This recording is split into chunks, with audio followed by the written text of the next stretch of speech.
Kami dari kelompok 3 ingin berdiskusi tentang unsur serapan dan tanda baca. Dimulai dari apa dulu? Apa sih pengertian unsur serapan itu? Oke.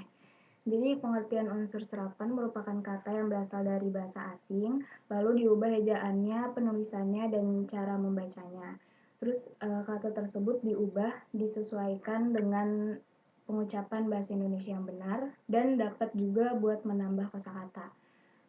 Unsur serapan ini biasanya berasal dari kata atau bahasa asing dari bahasa Inggris, bahasa Jerman, bahasa Arab, bahasa Portugal, Portugis, dan lain-lain. Untuk contoh-contoh unsur serapan tuh apa aja sih, Intan? Dia? Untuk contoh mungkin sebelum ke contoh kita harus tahu caranya dulu kali ya. Jadi kata serapan masuk ke dalam ilmu itu dengan cara apa sih? Jadi ada 4 cara. Yang pertama itu ada cara adopsi, di mana cara terjadi apabila pemakai bahasa mengambil bentuk dan juga maknanya secara keseluruhan. Kata serapan ini mengubah baik dari penulisan diserap baik dari penulisan maupun dari kata. Contohnya ada supermarket. Yang kedua ada cara adaptasi. Cara adaptasi ini kata serapan yang diserapnya itu hanya maknanya saja, mungkin dari penulisannya itu tidak diserap secara langsung, tapi dibentuk dulu dalam pengedaan bahasa Inggris atau langsung dilanjut ke materi selanjutnya. Aku mau nanya. Jadi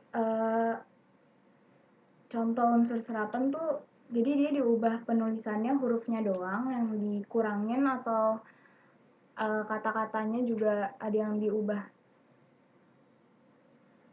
Jadi diubahnya itu cara dia masuk tadi kayak gitu dengan empat cara yang tadi ada. Tapi kayak gitu. Yang maknanya yang sama tapi diterapnya itu ada yang diganti penulisannya, ada juga yang itu yang diadopsi keseluruhan. Cukup jelas. Oh iya jelas. Terima kasih. Ada yang menambahkan atau menambah mungkin atau langsung lanjut aja. Lanjut aja kayaknya. Materi kita itu tentang tanda baca. Mungkin selanjutnya dibahas sama Ruki ya. Silakan. Oke. Bentuk-bentuk tanda baca. Pengertian tanda baca. Tanda baca adalah simbol yang menunjukkan suara, kata, frasa, dan bahasa. Tanda baca itu sendiri berperan untuk menunjukkan sebuah struktur tulisan, intonasi, serta jeda. Fungsi tanda baca. Tanda baca ialah tanda baca yang merupakan ejaan. Tanda baca dapat membaca untuk memahami makna tulisan dengan tepat.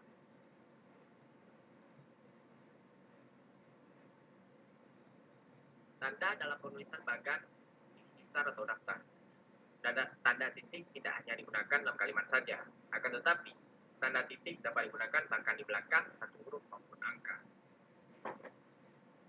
Tanda titik juga berperan banyak. Tanda titik dapat digunakan di antara nama penulis, judul tulisan yang tidak berakhir dengan nada, tanda tanya atau tanda sebut. Contoh, Ali, titik 1994, titik lejaknya sang pencerah, titik. Malang, titik 2, generasi edan media. Memperjelas jumlah. Dalam penulisan bilangan lebih dari 100, tanda titik juga diperlukan. Contohnya, desa itu berpenduduk 13.500 orang. Titik. F. Tidak boleh digunakan pada akhir judul. Tanda titik juga memiliki larangan penggunaan, yaitu tanda titik tidak digunakan pada akhir judul, yang merupakan kepala karangan atau kepala ilustrasi. Contohnya, acara kunjungan Presiden Joko Widodo.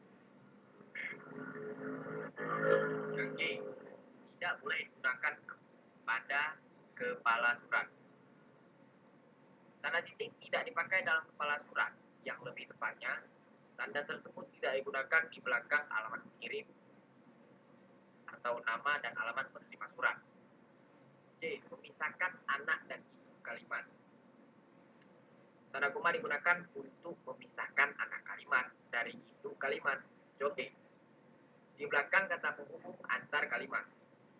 Tanda koma digunakan di belakang kata atau ungkapan antar kalimat yang terdapat pada awal kata. E. Pemisah partikel. Tanda koma juga digunakan sebagai pemisah partikel dengan inti kalimat.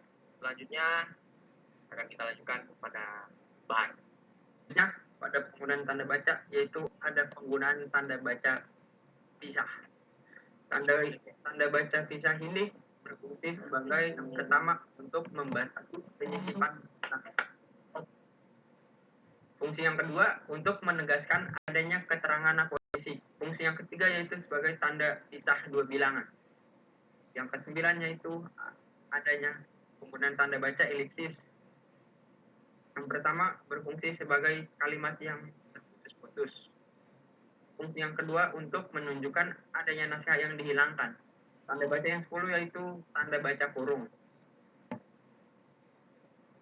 Fungsi yang pertama sebagai tambahan keterangan.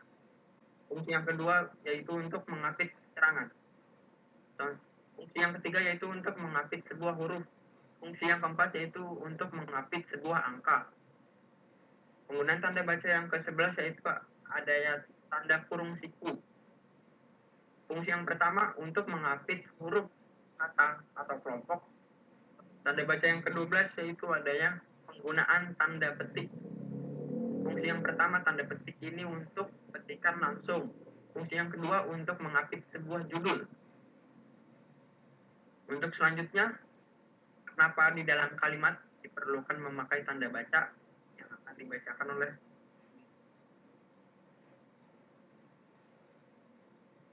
Di sini, tanda baca itu sendiri berperan menunjukkan sebuah struktur, tulisan, intonasi, dan jeda pada saat pembacaan.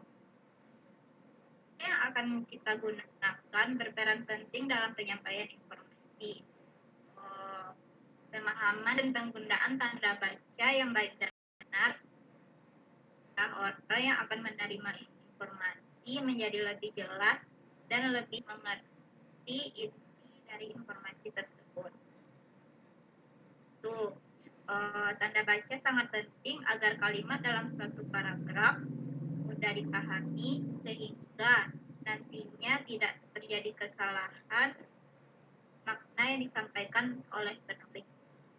Oke, mungkin itu kali ya diskusi kita kali ini.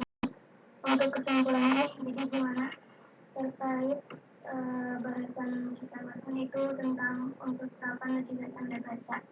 Kesimpulannya seperti apa? Mungkin ada yang mau menyimpulkan? Untuk kesimpulan diskusi kita kali ini, penggunaan tanda baca sangat penting dalam bahasa tulisan, terutama dalam penulisan karya ilmiah. Adanya penggunaan tanda baca yang tepat dapat membantu pembaca untuk memahami tulisan dengan tepat.